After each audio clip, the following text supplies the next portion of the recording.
Chier des bulles production. Salut les riders et bienvenue pour cette vidéo spéciale test de Biclou. Alors aujourd'hui on va se faire le Ado Best A20. Alors si tu regardes bien, ça ressemble comme deux gouttes d'eau à un Ado A20. Je dirais même que ça ressemble à un Engine Pro. Sauf qu'ils ont fait une petite modification au niveau du capteur de pédalage. C'est justement pas un capteur de pédalage mais un capteur de coupe. En clair, c'est un vélo quand tu veux faire du sport. Ça tombe bien, mon médecin il m'a dit il va falloir que tu t'y mettes un de ces quatre. Donc, est-ce que c'est la classe ou de la merdasse? Eh ben, c'est ce qu'on va voir tout de suite. Allez, on y va. Fire!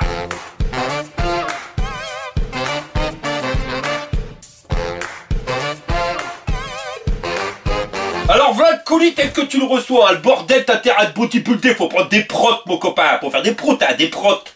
Il est 38 kilos et c'est livré par Dacher. Alors, c'est une grosse mire-mort qui vient avec le gars avec son transpalette. Et comme tu peux le voir, pas un star sur le carton. Cœur du brin, mon copain. Allez José, vas-y, envoie la sauce. Et voilà comment que ça se goupille à l'intérieur. Alors un gros bloc de mousse ici pour bloquer un côté du vélo.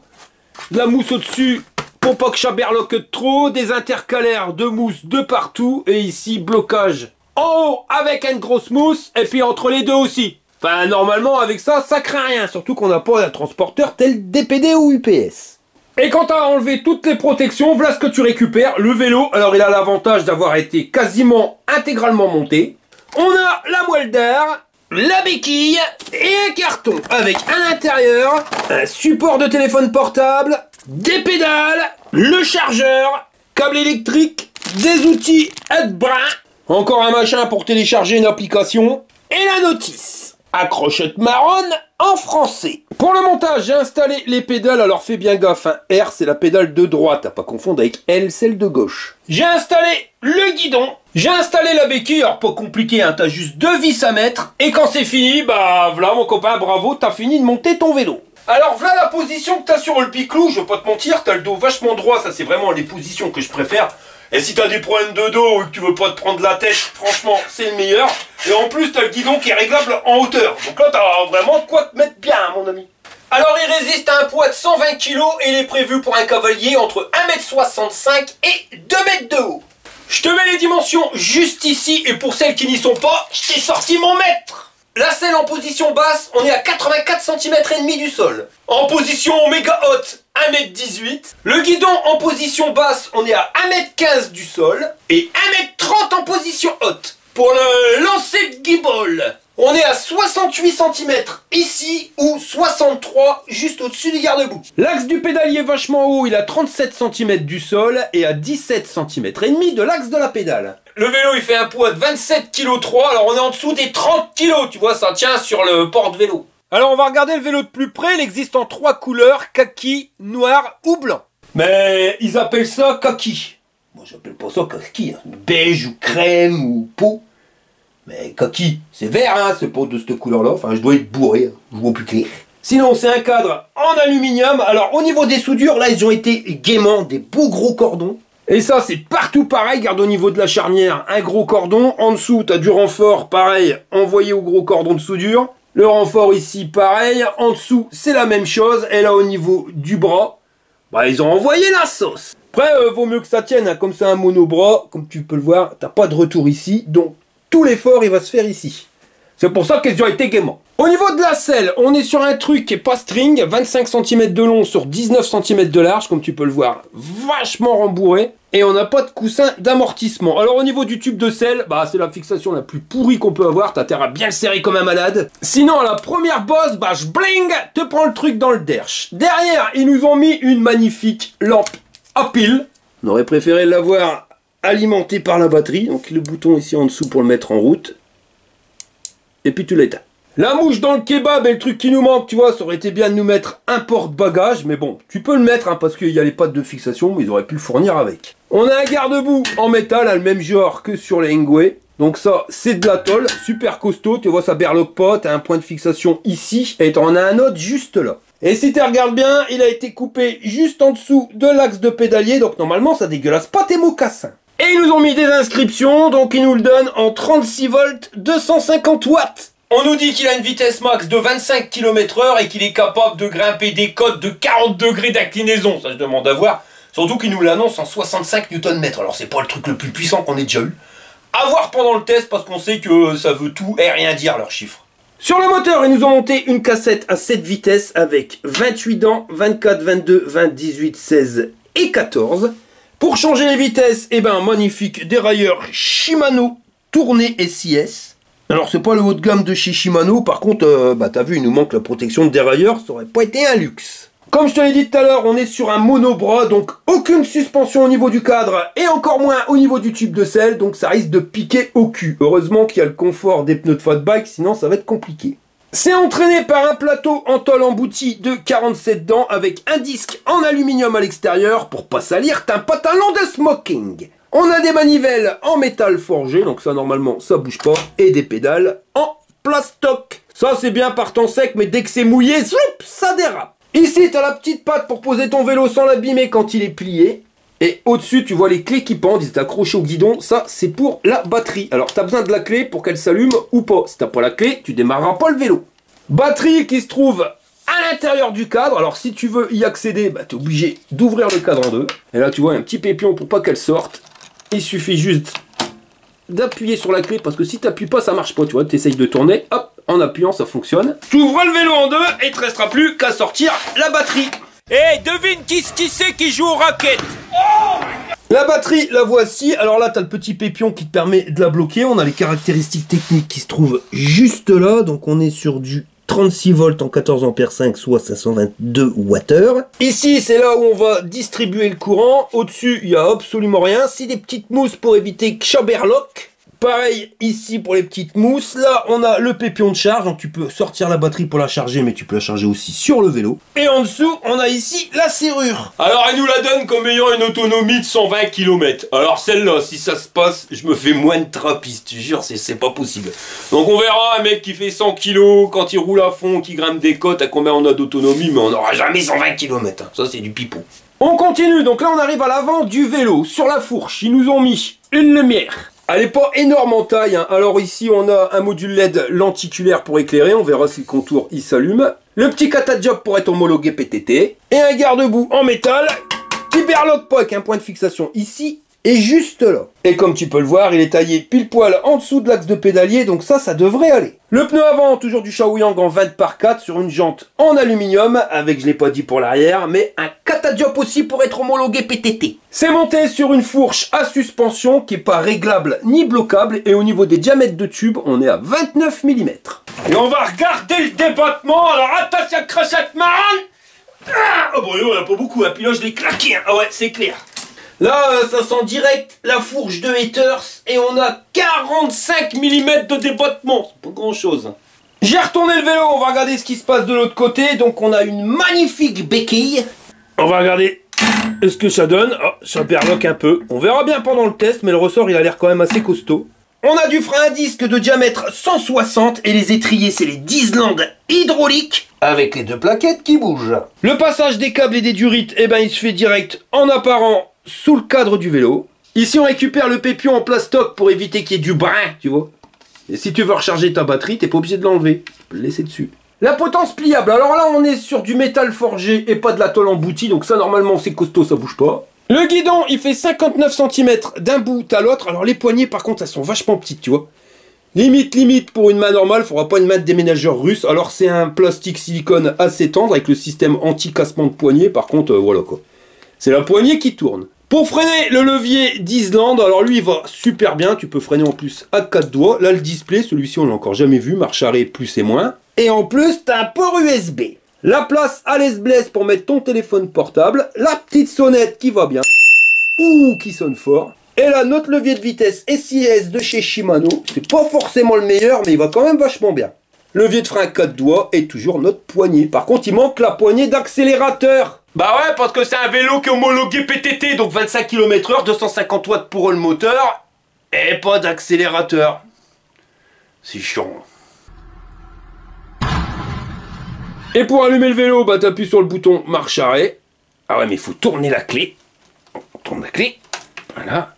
Et on appuie sur le bouton marche arrêt, et normalement, ça s'allume. Tatin, que le bordel il s'initialise. Oh, la Walligan, on n'a encore jamais vu celui-ci. Donc là, on a pas mal deux petits icônes qui sont pas allumés. Là, la vitesse en temps réel, en km/h. Là, au dos, la distance kilométrique totale. On a fait 100 mètres. Donc ça veut dire que le mec à l'usine, il a fait 100 mètres, c'est pas beaucoup, mais quand ton vélo il est rentré dans le carton, il fonctionnait, ça évite les mauvaises surprises. Ici le compteur journalier, et là la vitesse moyenne. Le niveau d'assistance, il se trouve juste ici, et là on a le niveau de batterie. Alors tu as une indication directement pour la batterie, mais tu as aussi une jauge qui se trouve là. Pour changer les niveaux d'assistance, tu fais plus, 2, 3, 4 et 5 niveaux, et puis pour baisser, bah tu fais moins. Pour allumer les lumières, tu appuies longtemps sur le bouton plus, et là, tu as le voyant lumière qui s'allume. Et voilà ce que ça donne. Alors petite mais costaud la lumière, tu vois, on a un rond lumineux juste ici, qui éclaire vachement loin, mais ça éclaire aussi sur les côtés. Et à l'arrière, bon bah c'est une lampe à pile, mais elle fonctionne. Par contre, bah t'auras pas de feu stop. Et au niveau de la lumière, bah t'as le lenticulaire qui s'allume, mais t'as aussi le contour. Alors j'ai téléchargé l'application, pour ça c'est pas compliqué, tu vois. Ils t'ont mis un QR code. Tu le scannes avec ton téléphone et puis ça marche pas. Maintenant ça veut pas se connecter au bordel. Alors tu vas sur le Play Store et puis tu télécharges l'application Ado. Puis tu auras un truc comme ça. Après t'es galères pendant 5 minutes pour essayer de le connecter. Les applications et moi ça fait 2. Et heureusement que j'ai changé de téléphone parce que là il en veut plus du tout. Et quand tu l'as connecté, donc là tu vois ton vélo, donc la référence A20F Best. Là tu as le niveau de batterie. Si tu veux allumer la lumière ou l'éteindre, tu appuies sur le bouton. Puis le pire, c'est que ça marche. Mais bon, tu peux le faire aussi en appuyant sur le bouton du display. Là, tu as la vitesse en temps réel. Déclencher km/h, j'en sais rien du tout. Ça doit être la distance journalière. En dessous, la distance totale. Et la durée totale de cyclisme, ça, je sais rien non plus. Ce que je peux te dire, c'est qu'il y a une espèce de GPS. Tu appuies sur Go. Et là, il va t'afficher la carte. Ouais, donc voilà, tu vois, il fallait la tester. Ouais, il y a une application, mais je trouve pas trop l'utilité. Je dois être trop vieux pour toutes ces conneries là, je te jure. Voilà, t'as un display, je vois pas à quoi ça sert de faire ça directement via le téléphone. Quand encore tu peux bloquer, verrouiller, accéder à tous tes réglages au niveau du display. Là, tu peux absolument rien faire avec ton téléphone, donc pour moi c'est inutile. Mais c'est mon avis perso. Bon, on va le mettre en charge pour pouvoir le tester. Alors là, ils ont pas été radins du cordon sur le chargeur. On a 1,50 m de ta prise à ton chargeur. Et 1 mètre de ta batterie à ton chargeur. Le chargeur qui est assez léger. Pas trop grand, pas ventilé. Et en termes de caractéristiques techniques, on est sur du 42 volts en 2 ampères. Donc un peu moins de 7h30 pour faire une charge complète. Bon, j'ai déjà fait une vidéo de test sur l'Ado A20F. Mais là, c'est la version améliorée de celle-ci. Alors c'est quoi qui va changer? C'est que sur celui-ci, tu peux mettre l'application qui sert pas à grand chose, l'autre on pouvait pas. Pour le moteur, c'est tous les deux pareil, du 250 watts moteur sans balai à engrenage. Au niveau de la batterie, là on est sur une batterie de 14 ampères en 36 volts. L'autre on est en 36 volts mais beaucoup moins d'intensité, on est à 10 ampères 4. Et je peux te dire que 4 ampères bah, sur une batterie de 10 ampères, ça se voit. Ça fait quasiment, bah ça fait même pas quasiment, ça fait 40% d'autonomie en plus, hein. C'est pour ça l'Ado il nous l'avait donné à 70 km, le premier que j'avais testé. Celui-ci nous l'annonce à 120. Après, je te dis, à 120 ça c'est du pipeau. Mais tu auras une meilleure autonomie avec celui-ci qu'avec l'Ado A20F classique. Le moteur sur celui-ci c'est 65 Nm, donc ça commence à être pépère au niveau du couple, hein, ça force. Alors que sur l'ancien modèle on était à 43 Nm. Sur l'ancien modèle, eh ben, il suffisait juste de faire tourner les pédales pour que le bordel il se lance. C'était un capteur de pédalage. Là, on est sur un capteur de couple. Alors, c'est quoi la différence? Bah, si tu dois faire du sport, c'est beaucoup plus pratique celui-ci. Parce que si tu veux accélérer, faut que tu appuies plus fort. Tu vas gérer l'accélération comme ça. Tu vois, il n'y a pas d'un poignet d'accélérateur. Ah, c'est quand même bien pratique. Mais si tu veux, admettons, en assistance 3, il roule à 25 km/h.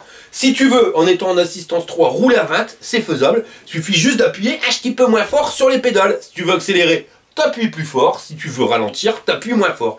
Alors, c'est pas le même système de conduite. L'Ado A20 classique, tu vois, t'avais juste à faire tourner les pédales, les faire tourner, pas appuyer dessus, et ça lançait automatiquement le moteur. C'est un peu comme un bouton marche-arrêt, tu vois, à partir du moment où tu tournes, lui il envoie la sauce au moteur, et là tu pars limite comme une balle boche. Pour ceux qui aiment bien avoir un départ beaucoup plus progressif, le système de capteur de couple c'est nettement mieux. Pourquoi? Parce que tu es obligé d'appuyer sur les pédales pour envoyer la sauce, et ça te permet d'accompagner ton vélo dans le démarrage. Comme tu l'accompagnes, tu auras automatiquement moins la sensation de perte de culotte. Sinon, grosso merdo, les caractéristiques techniques sur le reste c'est la même chose, à part que sur le Ado classique on était sur des freins à câble, là on est sur les modèles hydrauliques. T'as branché tous les câbles là, Monique? Oh oui, mon Jean-Claude. Alors accroche-toi à te marronne, je vais appuyer sur le pitonio, c'est l'heure du test. Bon allez, nous voilà partis pour les tests de ce A20 Best. Alors ouais, direct je peux te le dire que le capteur de pédalier, tu le sens. Mais ce qui fait que le moteur, bah, il te permet de grimper facilement la côte. Là on va monter en haut à 13 km/h. On va essayer les niveaux d'assistance. Alors par contre la poignée d'accélérateur ça manque. Quelque chose de pépère. J'ai pas l'habitude de pédaler pour lancer le vélo. Donc tu vois c'est vraiment progressif. Alors c'est un capteur de couple, ça t'amène à 14-15 km/h en assistance 1. On va garder la même pression de pédalage. Et ça accélère. Je vais remonter ma selle parce que ça va pas. C'est pas prévu, tu vois, pour... Voilà, j'ai pas l'habitude d'appuyer sur les pédales, mais là, l'axe de pédalier, il est trop haut. Trop haut. Donc, en position basse, t'arrives pas à pédaler. Enfin si, t'arrives à pédaler, mais t'as aucune force. Et comme c'est un capteur de couple, c'est la merde. Même pour les capteurs de couple. Enfin... pas forcément pour un vélo pour aller faire le Chabert. Donc assistance 2, on est à 18 km/h. On va mettre l'assistance 3. Ouais. Donc ça accélère, mais... je sais pas. Tu vois, je sais pas te dire pourquoi, je sais pas, mais c'est bof. Je suis pas fan de ce capteur de pédalier. Vraiment pas fan. Et l'idée qu'il n'y a pas de poignée d'accélérateur, je trouve ça complètement stupide. Merde quoi, même si c'est pour 7 km/h, mais au moins mettez-en une quoi. Qu'on puisse lancer le vélo au démarrage. Tu vois là, tu relâches la pression. Alors c'est ça, c'est une habitude à prendre. Moi j'ai pas l'habitude des capteurs de pression. J'ai l'habitude des capteurs de pédalage. Où il suffit juste de faire tourner les pédales. Là, tourner les pédales, ça suffit pas, il faut appuyer dessus. Et plus tu appuies fort, plus tu vas accélérer. Mais quand t'as pas l'habitude d'appuyer sur les pédales et de les faire que tourner, ben il arrive que, voilà, tu vas arriver à un virage. Donc tu continues de faire tourner, mais t'arrêtes d'appuyer. Et ça te fait ralentir automatiquement. C'est chiant. C'est vraiment fait pour ceux qui veulent faire du sport. Le souci, c'est que j'ai pas trop envie de faire du sport. Voilà, regarde, on est à 19 km/h en assistance 3. Mais je vais aller plus vite, il faut appuyer plus fort. Et ça va m'amener max à 20 km/h. On va passer en 4. Toujours en gardant la même pression. Hein. Et là, par contre, on n'accélère pas beaucoup. On est à 21, 20,8. Et si je mets en 5, ouais, voilà, c'est qu'il faut appuyer moins fort sur les pédales pour pouvoir aller plus vite. Mais ouais. Heureusement qu'il est bridé à 25 ce vélo là. Parce qu'avec ce capteur là et la démultiplication que t'as, ça n'irait pas pour l'amener à 45. Ouais bah j'en ai essayé pas mal de vélos avec des capteurs de pédalage. Et je peux te dire que celui-là c'est loin d'être le meilleur. Je sais pas te dire, je pourrais pas te dire ce qui va pas. Mais tu sens que y a un truc qui est pas net. Donc tu vois là, j'appuie, on est en 5e vitesse au niveau du dérailleur, je suis en 26 km/h et voilà la cadence que j'ai. On va essayer en 7e vitesse, là on est à 27 à l'heure et tu vois on a une cadence déjà plus tranquille. Donc en termes de démultiplication au niveau du dérailleur, c'est prévu pour rouler à 25. Ça on est même bien, même un peu plus. Là tel que je suis, je peux l'amener sans problème à 30 sans pédaler dans la choucroute. Au niveau du confort, bah, je dirais que la selle, elle va vite faire mal au cul. Là, j'ai pas encore le cas, mais tu sens qu'elle commence à s'incruster. Et ce manque de suspension au niveau du cadre, c'est clair que ça peut être embêtant. Ils auraient mis au moins un tube de selle à suspension, ça aurait pas été un luxe. Et la fourche, c'est pas la meilleure. Ouais, vraiment pas la meilleure. Les freins, ça freine bien. Par contre, voilà, le problème, c'est que pas de poignée d'accélérateur. Donc voilà, après, c'est un coup à prendre. Moi, j'ai l'habitude de redémarrer au feu rouge avec la poignée d'accélérateur. Comme un gorille, j'arrive avec la vitesse la plus dure. Bah là, c'est problématique. C'est pareil, tu devrais faire un démarrage en côte. C'est assez compliqué sans poignée d'accélérateur. Surtout si tu te plantes dans ta démultiplication et que tu n'as pas mis la bonne vitesse. Et vu ce qu'il pleut, on va pouvoir se faire plaisir au niveau du test bidoule pour tester les garde-boue. Bah d'ailleurs on va les essayer tout de suite. Bah ça va. Voilà, il y a de la flotte qui part de partout sur les côtés, mais j'ai les pieds au sec. Et au niveau du cul c'est pareil. Donc les garde-boue, ils ont été calculés pile poil. Bon, on va commencer à grimper une côte.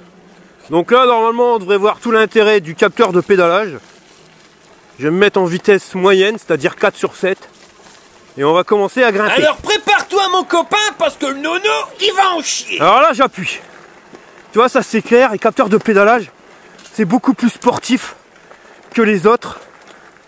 Mais ça va pas. Je te jure que le pédalier, l'axe de pédalier est trop haut. Même en ayant bien remonté la selle, ça va pas. Ça va pas. J'arrive pas à exploiter la force dans mes jambes. Le cadre est mal foutu. Vraiment mal foutu. Crevé. Quoi. Non, je te jure que j'ai mis la selle, j'ai remonté au moins de 10 cm. Et j'ai l'impression que c'est encore trop bas.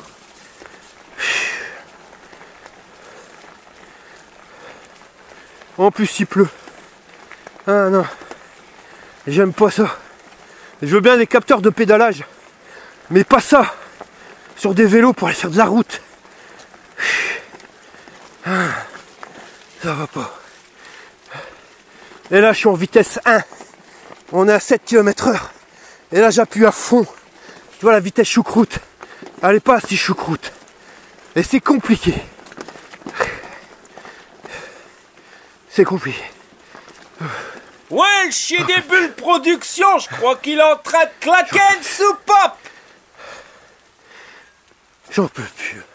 Quand y'en a marre, là y a ma barre. Enfin, y a mon plumard. Alors un Mars et ça repart. Tu vois, c'est ça que je reproche au capteur de pédalier. C'est que là, je suis mort, je vais pas te mentir, je suis mort. Et j'arrive pas à avoir la force dans les jambes. Et si je mets la selle trop haute, je vais être trop haut sur le vélo et j'aime pas ça. Surtout pour aller faire le chabert. Il te faut une position vachement basse. Et là, t'es crevé. T'en peux plus. Donc t'arrives plus à appuyer sur les pédales comme il faut. Et ça fait que t'avances pas. Et ça, c'est vraiment chiant. Voilà, c'est ça. Celui-là, il est vraiment fait pour les sportifs. Hein. Je te garantis, je grimperai pas la côte de la mort. Ça sert à rien, je veux pas le faire. Il va pas le grimper. Et je vais me rétamer. Et non, ça va pas. Regarde, j'arrive pas à grimper les côtes. Ils ont mis un moteur qui est pas assez puissant. Pas assez puissant. Avec un cadre. Non, c'est pas la peine. Je vais pas essayer de grimper, je vais me tuer. Je vais me fatiguer pour rien, c'est pas la peine. Voilà, c'est niette. Tu peux pas faire de l'extrême avec ça. Et c'est même pas de l'extrême ce qu'on fait. C'est du franchissement, tu peux pas. Le capteur de couple, le manque d'accélérateur, les pédales trop hautes font que tu prends aucun planard. Aucun panard. Peut-être en mode en ville. Conduite tranquille, oui. Putain, la selle. Pourtant, je l'ai serré comme un goré. Regarde ce que je t'explique. Avec ce tube de selle. Et quand ça va bouger une fois, ça bouge. Ah ouais. C'est foutu. C'est foutu. C'est foutu. C'est de la merde, ces selles. C'est de la merde. J'ai serré à fond. Et même en serrant à fond, ça bouge encore. Il est mal fait ce vélo. Il est mal fait. Surtout si tu veux pédaler. Et si t'as pas le choix, t'es obligé de pédaler. T'as pas de poignée d'accélérateur. T'as qu'un capteur de pédalage, mais merde. Le gars qui l'a inventé là, tu pouvais pas le tester ton vélo? T'as pas vu que ça allait pas les pédales? Qu'elles étaient trop hautes?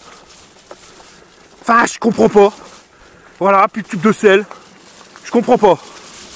Franchement, je comprends pas les mecs qui font des vélos. Tu te demandes si les mecs ils les ont essayés. T'as des marques, tu te demandes si leur vélo ils l'ont essayé. Je te garantis. C'est pas possible. C'est pas possible. Ah non, ça c'est un vélo, il va t'user. Il va t'user parce que t'as les jambes trop hautes. Les genoux trop hauts. C'est pas possible. Je prends pas de plaisir. Et j'aime bien le vélo. Hein. Mais celui-là, c'est même pas la peine. Il n'y a aucun plaisir. Je peux même pas te dire que c'est stérile la conduite. C'est que tu prends pas un panard. Il faut appuyer sur les pédales. Mais la conception du vélo est faite que Tu peux pas appuyer sur les pédales. C'est pas possible. Ou alors il faut se mettre à 10 mètres de haut. Tu fais comment pour faire du franchissement? C'est pas viable. Par contre, la repartie cadre, les garde-boue super bien taillés, tu vois. Les pneus Shaoyang, on les connaît, ça passe. Mais non, c'est ce capteur de couple. C'est pas jouable. On va sortir de là et on va retourner sur la route classique.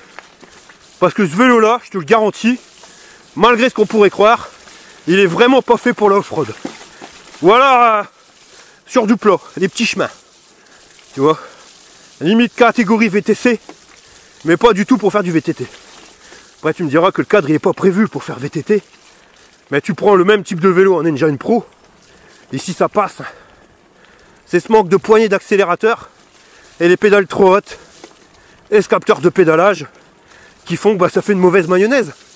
Les ingrédients y sont, mais c'est pas mis comme il faut et t'as pas le résultat qu'il faut. Que tu mettes des pédales hautes, je veux bien, mais pas de capteur de couple. C'est pas jouable. Parce que c'est vrai, les pédales hautes c'est pratique. Surtout quand tu fais le mode Chabert ou que tu tournes à fond les ballons. Bah t'es bien content, tes pédales elles touchent pas le sol. Mais non, pas là. Pas là. Sinon au niveau du cadre, on a exactement les mêmes soucis que la série X de chez Engwe.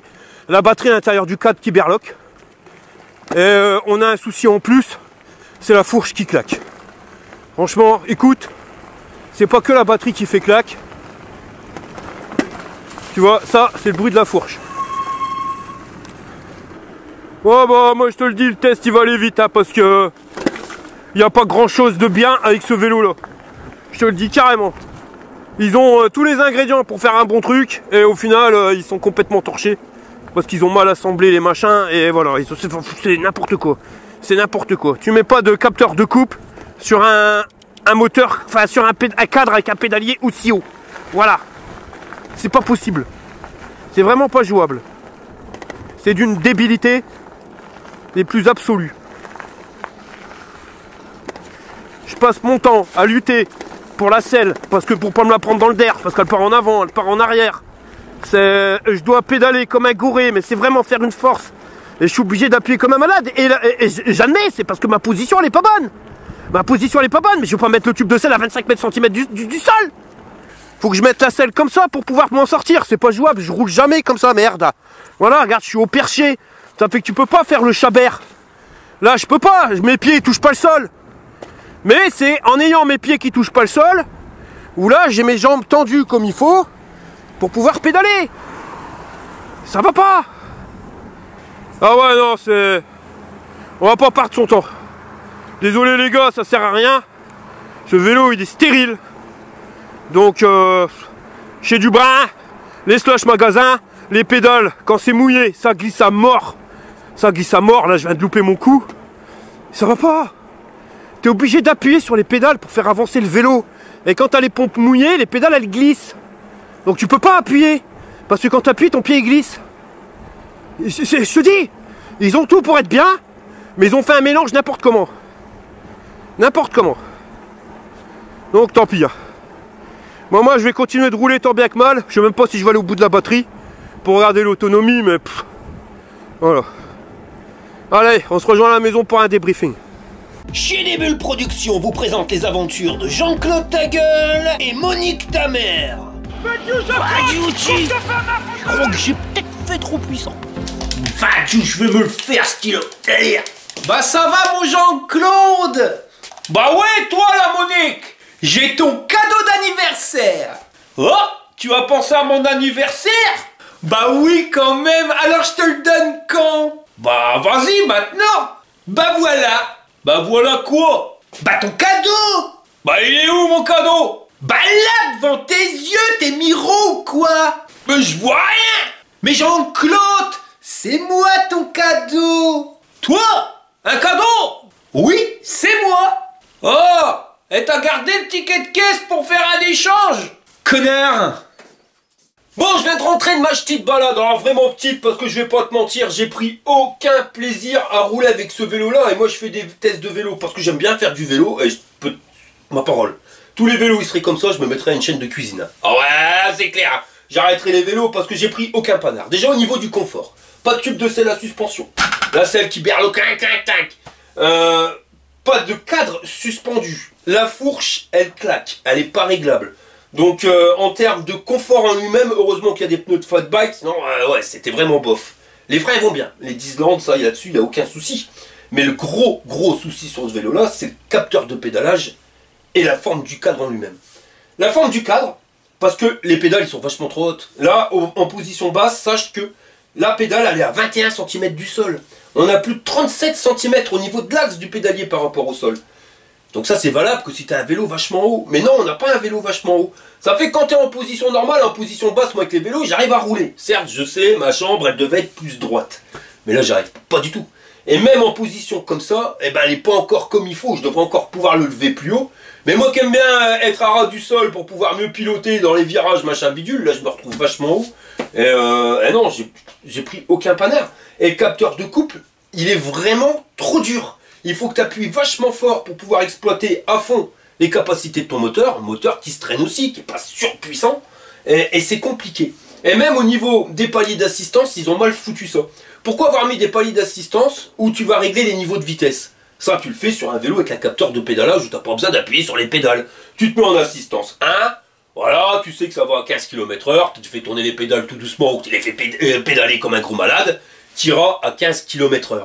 Là, il n'y a pas besoin, c'est un capteur de couple. Alors, je te le rappelle, tu peux gérer ta vitesse en fonction de la force que tu vas émettre sur la pédale. Plus que tu appuies, plus que tu vas aller vite. Donc, c'est toi qui vas le gérer avec cette force. T'as pas besoin d'avoir un display qui te le dit. On a déjà testé des capteurs de pédalage qui étaient nettement mieux. Que tu ailles en assistance 1 ou 5, ça te permettra d'aller à fond à 25 km/h. Seulement en 1, il va falloir que tu appuies beaucoup plus fort sur tes pédales pour aller à 25 à l'heure qu'en 5. Tu vois, et ça c'est génial. Autant moi il me faut un capteur de couple, autant je partirai sur ce modèle-là. Pourquoi? Parce que je suis en pleine forme, je pars, je vais faire ma balade. Là, je me mets en assistance 1. Bon, voilà, il faut que j'appuie plus fort, j'arrive à 25. Au fur et à mesure que je roule, je me fatigue. Donc, je mets en assistance 2. Et là, j'arriverai toujours à 25, mais en émettant moins de force sur les pédales. Et à la fin, quand je suis complètement crevé, je me mets en 5 et j'ai quasiment plus besoin d'appuyer. C'est bien, parce que tu peux partir faire une balade et revenir, bah t'es crevé, bon bah t'arrives quand même à rouler à 25. Là, c'est pas la même mayonnaise. Pourquoi? Parce que si tu te mets en assistance 1 ou en assistance 5, bah, si tu veux aller en fond de palier, il faudra quand même que tu appuies à fond comme un goré. C'est-à-dire qu'en assistance 1, si tu veux aller à 20 km/h, faut que tu appuies comme un gros maboule. Tu vois, et si tu seras avec la même pression en assistance 5, tu iras à 25 à l'heure. Et ça, je trouve ça complètement stupide. Parce que tu pars, t'es fatigué, bah, tu reviens à 10 à l'heure. Moi, je vais pas te mentir. Hein. J'ai très rarement vu 25 km/h, si, quand ça descend. Mais sur du plat ou quand ça monte, alors là terminé. Parce que le moteur il n'est pas assez puissant et moi j'ai pas assez de force pour pouvoir appuyer sur ce capteur de couple. Bah, si je l'ai la force, vu que j'ai déjà fait un road trip avec une remorque avec 45 kg dedans, ben ça marchait. Mais là non, ça marche pas du tout parce que il est mal équilibré. Et comme la selle elle est vachement trop près de l'axe de pédalier, bah tu as encore moins de force dans tes guiboles et c'est compliqué et tu prends aucun plaisir. Donc voilà quoi, je te promets que en termes de capteur de pédalage, c'est vraiment le truc le plus pourrax que j'aurais testé. Et pourtant, je commence à en tester pas mal. Là, non, il n'y a que du peloton. Hein. Toi, c'est pour ça que je suis content de faire des tests de vélo, parce que quand tu regardes bien ce qu'il y a sur papier et ce que tu reçois, des fois, t'as quand même de sacrées surprises, en sachant que ce vélo-là, il joue dans la même cour que le Engwe Engine Pro, parce qu'on est dans la même catégorie de prix, 1400, 1450 balles, tu vois, sauf qu'on n'a pas le garde-boue arrière, enfin le porte-bagages à l'arrière, on aurait bien aimé l'avoir, on n'a pas une fourche hydraulique, elle n'est pas réglable, t'as pas le même confort de conduite, bah ouais, parce que comme le pédalier il est vachement plus haut, t'es obligé de mettre la selle vachement plus haute, et au final, tu perds cette position où t'es vachement droit, bah ouais, tu vas commencer à avoir une position type VTT. Et sur un vélo qui n'est pas capable de faire du VTT, parce que, honnêtement, hein, si tu arrives à rouler à 25 dans les chemins de terre, ben, t'es sacrément costaud. Et c'est pas le but pour moi d'un vélo électrique, c'est pour nous accompagner à faire du vélo, et c'est pas pour qu'on en chie comme un russe. Donc on va passer au système de notation. Niveau robustesse, j'ai rien à dire sur le vélo. À part la fourche qui peut-être, comme elle fait du 29 mm de diamètre, qui peut-être est plus fragile automatiquement que les fourches qui font 35, Donc on va lui mettre 7 jburnes sur 10 en termes de robustesse. Pour le confort, non, là il est pas confortable. Parce que la selle qui berloque, bon, une fois que tu l'auras bloqué, ça ira. Pas de tube de selle à suspension, pas de suspension au niveau du cadre, et une fourche qui amortit avec un débattement très faible, qui claque, voilà, elle est vraiment pas top. Le bien, ce qui est vraiment bien, les pneus, les jantes, et le système de freinage d'Islande qui marche, pour moi, rien de mieux. Voilà, donc en termes de confort, heureusement qu'ils ont mis un port USB au niveau du display, mais ça ira pas plus haut que 6 jburnes sur 10. Il n'y a même pas de protège dérailleur. Qu'est-ce que tu veux que je te dise? Pour la puissance moteur, bah alors, positionnement, je fais des merguez, hein, bah ouais, il n'y a rien dans le sac le moteur, hein, donc on va lui mettre 2 jburnes sur 10. En termes d'autonomie, bah je vais pas le noter parce que j'en sais rien, j'ai pas fait les kilomètres jusqu'au bout, donc il n'y aura pas de note. Et en termes de rapport qualité-prix, 1450 balles, on est quand même sur une fourchette vachement haute. On a une batterie qui fait pas les 16 ampères du Engine Pro, on n'a pas le porte-bagages à l'arrière, on n'a pas la suspension, on a une fourche qui est pas top. Voilà, sur papier on aurait pu avoir une belle machine, mais non, parce que en plus leur système de capteur de pédalage c'est une pure catastrophe. Donc voilà, c'est... même si tu es sportif, je pense que tu prendras pas forcément ton panard sur ce type de vélo, parce que ça va déjà te changer en termes de position. Tu es trop haut au niveau des pédaliers, donc tu vas être trop haut au niveau de la selle, et tu n'auras plus ce confort-là. Donc rapport qualité-prix, on va lui mettre 3 jburnes sur 10. Je te le dis clairement mon ami chez Dubrun, laisse-le H magasin. Voilà, garde tes sous, tu pourras toujours trouver mieux. Donc voilà les gars, on arrive à la fin de cette vidéo. Si ça t'a plu, un petit pouce en l'air. Si t'es pas abonné, abonne-toi. Et je te dis à la prochaine pour une prochaine vidéo. Allez, fire!